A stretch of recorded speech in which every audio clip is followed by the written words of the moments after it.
पेमेंटाचो problem म्हटल्यार कितें जाला, आमकां salary as a salary grant of October म्हयन्याक लागून येयल्लो आसलो 1,40,00,000 रुपीज सुमार.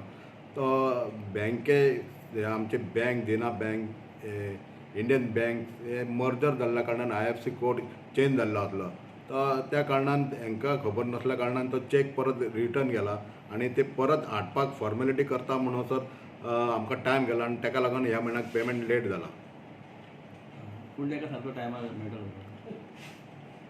फुडले ना आमकां आमी सदांच पेमेंट दिवपाचें जाता तितलें हें करता. आमकां एवरी मंथ 1,40,00,000 रुपया पेमेंट जाता आनी आमची एनॉवल आहा ती 50% लॅस आहा. आमी जास्तीन जास्त ट्राय करता रिकवरीक हाडपाक. लिगल मॅटर आसल्या कारणान आमकां रिकवरी करपाक मेळना आनी आमी जाता तितले ट्राय करून पेमेंट सुरळीत करपाचो प्रयत्न करतले.